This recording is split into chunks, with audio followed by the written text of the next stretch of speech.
Mrs. Lavoie, Madame Lavoie, thank you very much for your testimony and for all your organization does for affordable housing in Canada.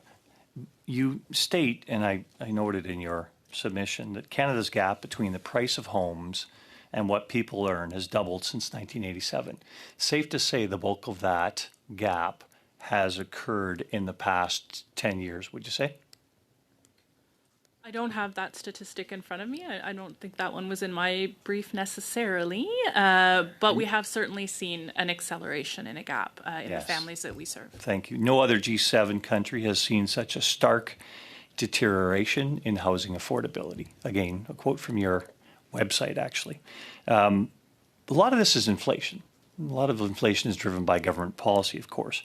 But as far as housing goes, inflation shows up in a few ways. There's the price of a house includes things like the mortgage costs, which historically are actually still pretty low compared to where we've been in the past, but higher than in the last couple of years. But then there's building costs, and those building costs include goods and labor.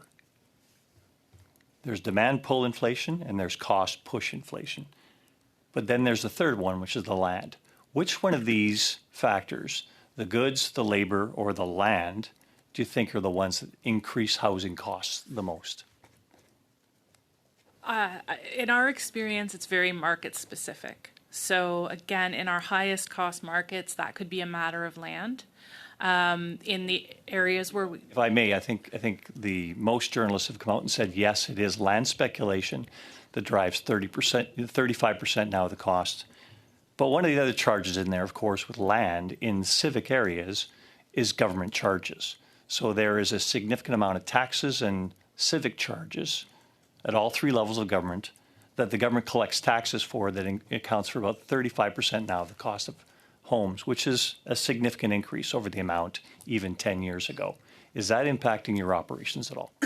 Fortunately for us at Habitat Humanity, we are often exempted from some of those fees and charges. It's one of the advantages of investing in non-market home builders is that we get additional financial efficiency. Certainly it is a challenge for our private market partners, and we, in our work that we do with them, can appreciate that it has become a growing challenge.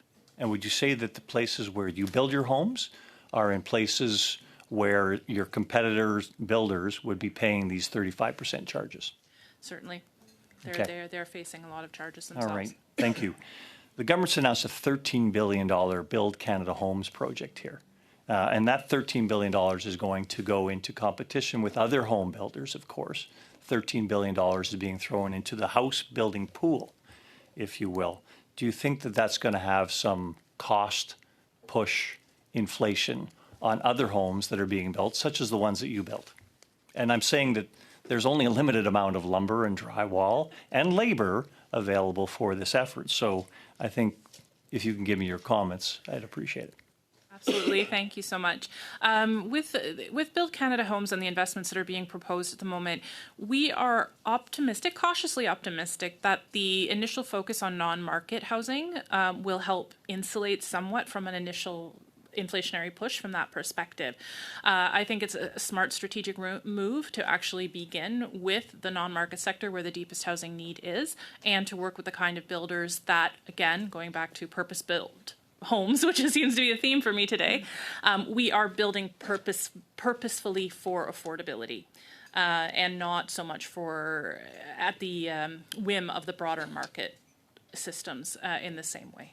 Thank you. And as you know, most of the market housing being built up there is out of reach of most people. But the thing about government policy in all respects is government policy affects everything. So if a government's running significant deficits ad nauseum going forward here, it's going to affect inflation. And then inflation is going to affect your house prices, and therefore the affordability mix is going to be very clear for the people that you serve. How bad do you think that's going to be if you take a look at what's coming forward here from this government's continued escalating deficits? About 20 seconds for a response. Looking at broader inflationary pressures is a little bit out of my remit. I'm a housing nerd and myself, but I do think we have to be mindful that affordability could continue to be a challenge and make careful and strategic choices as we move forward. Thank you. Great, thank you.